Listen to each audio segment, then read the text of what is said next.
Bu Sherlin, sepanjang saya keliling nih Bu, mungkin hampir 10 tahun di all industry yang tadi saya bagikan Bu. Salah satu training yang paling sering saya diminta bawakan, learning atau training ya selalu tentang sales ya. Bagaimana meningkatkan sales ya. Ya wajar dong ya Bu Sherlin ya, karena perusahaan organisasi mau segede apapun kalau salesnya berhenti ya kalau nggak stroke ya serangan jantung. Benar nggak Bu Sherlin? Betul, Pak. Ujung Ya. tombaknya itu sales ya, Pak? Yes, you name it, perusahaan segede apapun, saya selalu menantang balik peserta, sebutkan saya perusahaan yang tidak jualan, baik itu produk maupun jasa. Ya namanya perusahaan ya pasti jualan. Jadi kalau jualannya di stop, ya either itu stroke atau serangan jantung. Just the matter of time, teman-teman. Ya. Nah, jualan itu selama saya keliling, Bu Selin, selalu dibilang, Pak, tolong dong kami dibantu supaya penjualan meningkat. Oke. Nah, belum pernah nih saya disamperin, Pak, dibantu dong penjualan kami bisa dibantu diturunkan nggak? Udah agak kegedean gitu loh, ya. Belum pernah ada pekerjaan yang segampang itu, tolong dong turunin penjualan. Selalu orang bicara tentang meningkatkan penjualan. Setuju atau setuju banget Bu Sherlin? Setuju 1000%, Pak. Oke, nah itu udah 1000% ya Bu Ros ya. Jadi 1000% pertama sudah tercapai. Bu Sherlin udah setuju 1000% gitu ya. Oke. Nah, masalahnya teman-teman, meningkatkan sales itu kita harus sadar dulu. Selling itu proses. Nah, selling itu proses, ini kabar baiknya. Karena dia proses, berarti dia bisa diperbaiki. Nah, kalau dia bisa diperbaiki, berarti dia bisa ditingkatkan atau diturunkan. Karena itu, sepanjang saya keliling, akhirnya saya mendevelop sebuah materi, meningkatkan sales itu saya ramu di dalam modul. Saya izin untuk share whiteboard. Jadi, saya akan sering gunakan whiteboard juga, teman-teman. Ya, jadi kita bisa coret-coret ngobrol. Disitulah saya mendevelop materi yang namanya SOS. Ya, oke. SOS itu apa? SOS itu kalau ke eksternal, ke klien ya, dia adalah solution oriented selling. Oke ya. Jadi Bu Sherlin, Ibu mewakili 500 orang, jadi udah tembus 500 teman-teman ya. Jadi Bu Sherlin mewakili 500 teman-teman karena nggak bisa saya sapa satu persatu. Jadi saya kalau ngobrol, saya ngajak ngobrol sama Bu Sherlin, boleh ya Bu ya? Boleh, Oke. Pak. Siap. Menjual itu ke eksternal adalah solution oriented selling. Artinya apa? Kita tidak pernah menjual produk atau jasa, tetapi kita sebenarnya menawarkan sebuah solusi. Setuju atau setuju banget Bu Sherlin? Setuju lagi, Pak. 1000%. Oke, saya boleh minta nggak reply dari teman-teman, kita ramein chatnya. Kalau ada kata-kata bahwa sebenarnya kita tidak pernah jual produk atau jasa, tapi kita memberikan sebuah solusi. Anda setuju nggak? Boleh tolong dituliskan di chat teman-teman. Biar rame itu chat semua, gitu ya. Jadi sebenarnya kita sadar dulu nih, ketika kita ke klien, kita tidak pernah menjual produk atau jasa, tapi bagaimana memberikan solution. Makanya materi saya itu ke eksternal, namanya adalah solution oriented selling. Anda lihat judulnya SOS ya. SOS itu juga tanda bahaya. Itu yang kita sebut tadi Bu Sherlin. Kalau penjualan stop udah pasti SOS ya. Tinggal tunggu kapan stroke, kapan serangan jantung. Oke. Nah, tapi SOS itu juga membahas tentang internal. Ke internal ya. Ke internal selling itu adalah bagaimana supaya sistematis, oke, objektif, dan success rate-nya itu harus terukur. Oke, jadi teman-teman Anda lihat, ke eksternal dia adalah SOS, solution oriented selling. Ke internal itu adalah sistematis, objektif, dengan success rate yang terukur. Saya punya waktu mungkin plus tanya jawab, perkiraan saya sampai jam 12. Di luar nanti kita ada toilet break ya Bu Sherlin ya, karena jam 12 jam makan siang gitu loh ya. Oke, jadi saya akan upayakan dalam 1,5 jam ini mengajak teman-teman untuk mengerti proses eksternal maupun proses internal. Oh ya, by the way teman-teman, kalau ada pertanyaan, please langsung ya. Anda bisa gunakan chat. Bu Sherlin, saya minta tolong dibantu kalau ada chat yang saya kelewat nggak kebaca, please saya disela aja. Jadi kalau ada pertanyaan, kita langsung jawab aja ya. Kita ngobrol santai, kongko praktisi sales. Kita bukan seminar ya. Jadi nggak ada yang nanti sesi silakan 3 pertanyaan pertama, ya Allah capek banget kalau harus kayak gitu ya. Anytime Anda mau tanya silakan. Kita selalu bisa kembali ke materi gitu ya. Oke, nah dipahami dulu teman-teman, SOS itu adalah ke eksternal, ke internal. Nah, saya membahas mulai dari ke eksternalnya. Oke, Bu Selin, saya boleh minta tolong ini di screenshot, Bu.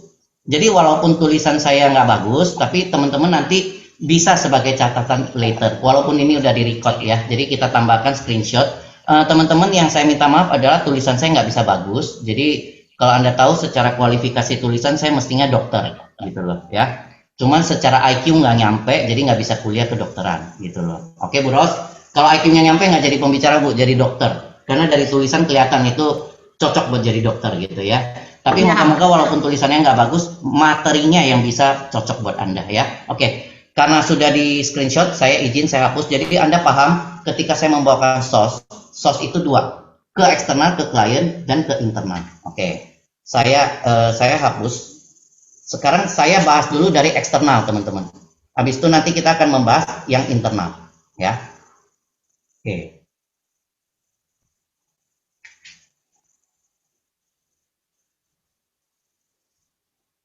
Oke, eksternal.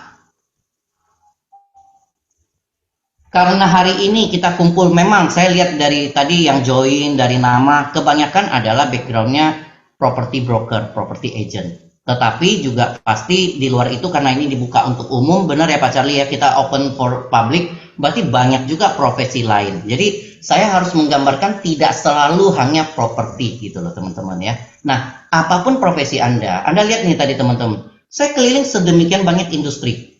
Nggak usah jauh-jauh, BUMN aja. BUMN saya keliling mulai dari Garuda Citylink yang penerbangan sampai Angkasa Pura yang pengelola bandara, kemudian perusahaan konstruksi seperti Wika, Wijaya Karya, atau bahkan BUMN pertambangan dan lain-lain ya. Itu industri boleh beda-beda, tapi ilmu selling saya tetap membawakan SOS. Kenapa? Karena SOS itu adalah operating system. Jadi Bu Selin, SOS itu ibaratnya di handphone, di smartphone Bu Selin adalah, saya nggak tahu Bu Selin ini Apple fangirl ataukah Android ya. Tapi apapun itu ya, kalau Ibu adalah Apple fangirl berarti SOS itu adalah OS-nya Apple ya. Kalau Ibu Android berarti dia adalah Android system ya, gitu kan. Nah, Bu, kalau smartphone kita iPhone 13 dengan harga yang 35 atau 39 juta ya, datang tanpa OS, tanpa operating sistemnya, kira-kira masih bisa disebut smartphone nggak Bu Sherlyn? Udah nggak bisa ya Pak. Udah jadi ganjalan. Jangan-jangan Anda spend 39 juta buat beli yang namanya waker sama kalkulator Bu, gitu loh ya. Karena semua fungsi smart itu ada di operating system. Nah, saya mendevelop SOS itu, SOS adalah sebuah operating system. Ke eksternal, ya ke eksternal, hari ini yang saya pengen bahas adalah consumer focus. Atau dengan kata lain, service.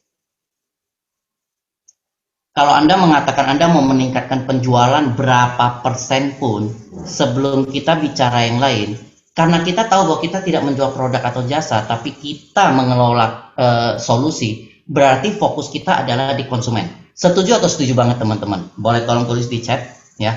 Jadi saya pengen menyamakan dulu. Sebelum bicara ilmu yang lain, kita bicara dulu bagaimana mengelola konsumen. Atau bahasa lainnya adalah meningkatkan services ya. Kenapa meningkatkan services? Simple teman-teman. 2,5 tahun inilah akibat COVID terjadilah kita rebahan semua ya. Tidak pernah terbayangkan sebenarnya kumpul ber-500 ya hanya di Zoom meeting. Oke. Ini di rumah masing-masing. Saya di atas pakai kemeja, pakai jas, tapi yang Anda nggak tahu di bawah celana pendek loh Bu Sherlyn ya. Jadi gaya busana sekarang adalah yang penting yang terlihat kan dari bahu ke atas. Benar ya teman-teman ya. Jadi sekarang udah ada model busana baru, di atas boleh jas, boleh ini, bawah celana pendek nggak apa-apa. Karena yang terlihat adalah bahu ke atas. Nah, digitalisasi itu menciptakan connection yang luar biasa. Bayangin kita bisa 500 orang kumpul di sini. Tapi walaupun ber-500 nih Bu Sherlyn, di tempat saya tetap aja cuma saya, laptop saya, dan handphone saya gitu loh. Makanya dari tadi saya ngajak Ibu ngobrol gitu loh. Ya, karena kalau enggak, ngoceh sendirian ngadep laptop Bu. Ya, udah 2,5 tahun nih, orang rumah udah biasa. Dulu awal-awal training online, hampir dibawa ke psikiater Bu. 3 jam ngoceh sendirian depan laptop. Benar ya teman-teman ya? Oke. Nah, tapi digitalisasi itu saya kutip kata-kata Pak Mokhtar Yadi. Pak Mokhtar Yadi mengatakan bahwa kalau ada satu, ya Pak Mokhtar ya, pendiri Lipo Group ya, sang Mokhtar Yadi, sang legend. Oke. Pak Mokhtar mengatakan dengan sangat bagus sekali. Kalau ada satu hal yang bisa ditarik positif dari pandemi, setidaknya dia mempercepat transformasi digital at least 1 dekade lebih cepat. Nah, sekarang saya malah merasa bukan 1 dekade, mungkin 2 dekade, 20 tahun lebih cepat. Apa yang kita alami sekarang harusnya belum terjadi kalau bukan karena pandemi. Setuju nggak teman-teman? Boleh tolong tulis di chat nggak? Ya. Bahkan sebentar lagi teman-teman, sebentar lagi, yang namanya pertemuan Zoom begini akan usang.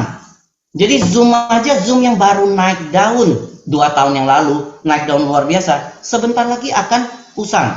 Kenapa? Karena kita akan bertemu di Metaverse nantinya, gitu loh ya. Walaupun saya sebenarnya jauh lebih senang ketemu di Zoom.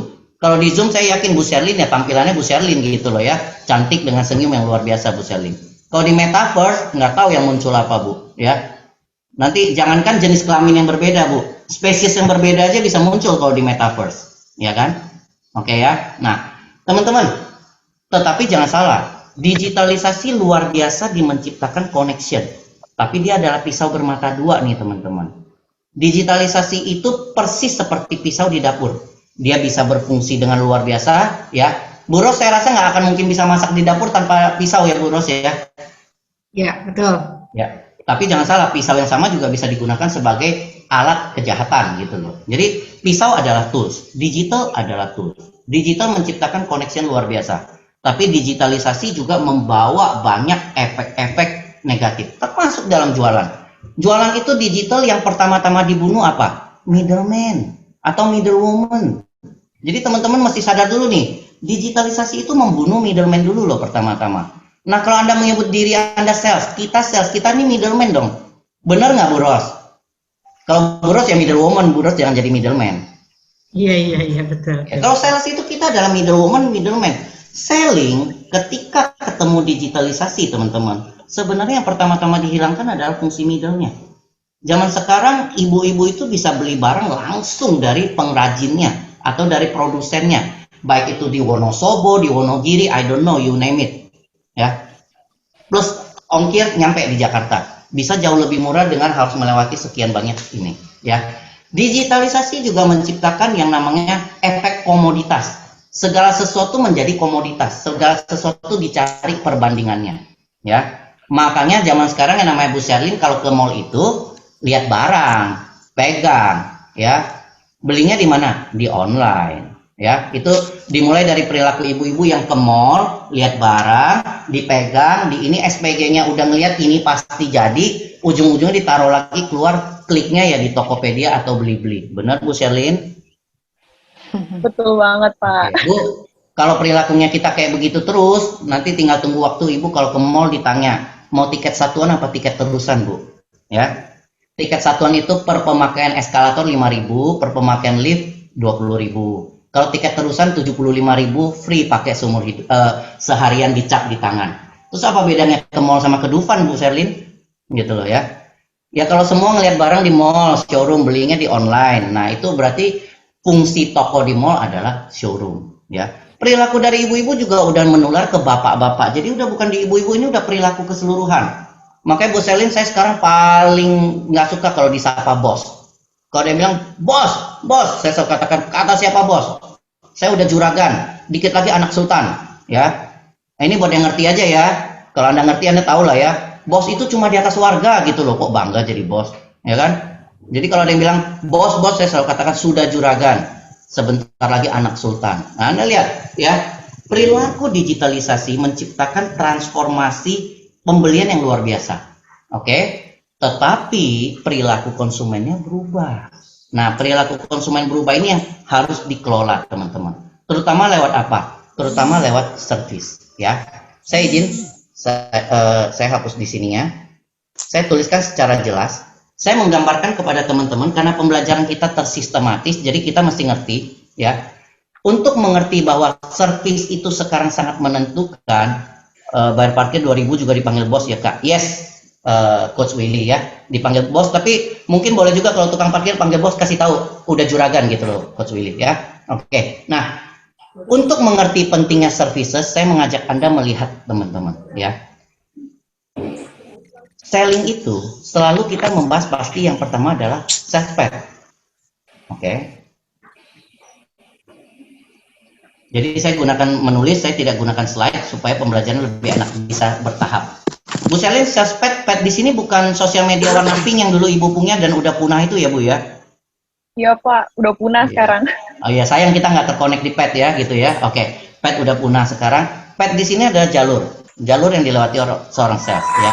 Jalur yang dilewati seorang sales itu sederhana. Saya membawakan dengan cara menggambarkan supaya teman-teman tidak usah hafal. Kalau Anda mengerti, seumur hidup ini akan ikut terus ya. Namanya sales itu pasti dimulai dengan langkah pertama namanya prospecting. Oke. Seperti biasa saya mengajak bicara Bu Selin mewakili 500 teman-teman yang lain.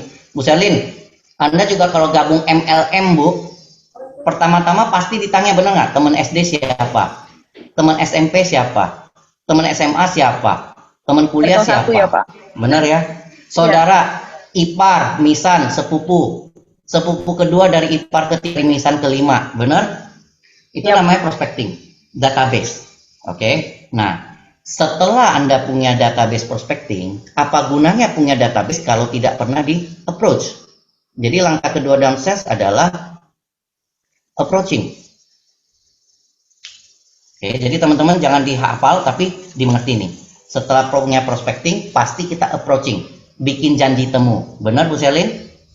Betul. Oke. Setelah bikin janji temu, ketika kita ketemu customer, sebenarnya yang kita lakukan adalah pertama-tama probing. Probing itu adalah menggali kebutuhan. Oke. Jadi jangan salah paham teman-teman. Penjualan tidak dimulai dari presenting. Presenting itu habis probing. Ini adalah salah satu salah kaprah dalam dunia penjualan yang paling klasik dan paling mendalam. Saya tanya Bu Selin mewakili teman-teman lain. Teman-teman lain silakan nanti ditulis di chat. Dalam hidup Anda seberapa sering Anda mendengar orang mengatakan gini, Selin, lu sih cocok jadi sales. Lu orangnya supel, pintar ngomong. Kalau gue nggak bisa jadi sales. Gue orangnya nggak bisa ngomong. Udah berapa sering dengar dalam hidup ucapan seperti itu? Sering banget Pak. Setiap Sering banget ya. Kayak gitu tuh jawabannya. Yes, teman-teman yang lain boleh tolong nggak? Saya pengen interact dengan Anda ber-500 lewat chat. Always tuh ya.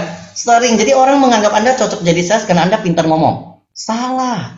Sales itu bukan profesi orang pintar bicara, teman-teman. Sales itu profesi orang pintar mendengar, bertanya, menggali, kemudian menawarkan solusi. Hanya sedikit profesi di dunia yang mensyaratkan orang banyak bicara. Dan itu bukan sales. Kalau Anda pengen mengambil jalur karir public speaker, corporate trainer, kayak saya, ya mau nggak mau bicara. Lah Bu Selin, kalau kita acara dari jam 10 sampai jam 12 kagak bicara, cuma hadap-hadapan, hanya ada dua kemungkinan dalam hidup. Kalau bukan timbul perasaan cinta, ya lebih besar kemungkinan timbul perasaan jijik. Ya nggak Bu Selin? Ya 2 jam kita hadap-hadapan, pandang-pandangan, gimana sih? Valentine udah lewat gitu loh. Oke? Semoga yang pertama ya Pak. Jangan jijik ya Pak. Yes. Jadi teman-teman, sales tidak termasuk profesi orang harus banyak bicara. Itu salah kaprah. Ya. Biar saya kutip kata-kata coach sales saya, Kiai Gusmus. Ya. Kiai Gusmus mengatakan, saya pernah lihat kata-katanya dan itu melekat di hati saya sedemikian kuatnya. Ya. Kiai Gusmus mengatakan bahwa dengan berbicara orang hanya cenderung mengulang apa yang dia sudah tahu. Tapi dengan mendengar orang belajar hal yang baru. Setuju nggak Bu Selin? Setuju nggak teman-teman? Kata-kata ini bagus sekali nggak? Jadi kalau orang bicara itu dia hanya mengulang apa yang dia sudah tahu. Ya, oh itu quote Dalai Lama, thank you Pak. Ya mungkin setelah di quote dan requote dan di screenshot kemana-mana, thank you Pak Suwandi. Oke, hari ini saya belajar hal baru. Oke, saya melihatnya dengan kata-kata Kiai Gusmus gitu Pak. Ya, thank you. Jadi dengan berbicara orang hanya mengulang apa yang dia sudah tahu. Dengan mendengar kita belajar hal yang baru. Selling itu dimulai dari mendengar. Nah, masalahnya Bu Sherlyn yang paling sering adalah sales ketemu customer duluan presenting. Tahukah Bu Sherlyn, perusahaan kami didirikan sejak tahun 1916. Emang pengen saingan sama Nyonya Menir atau gimana? Aduh, lama berdiri gitu. Lah Nyonya Menir aja udah nggak berdiri gitu loh teman-teman.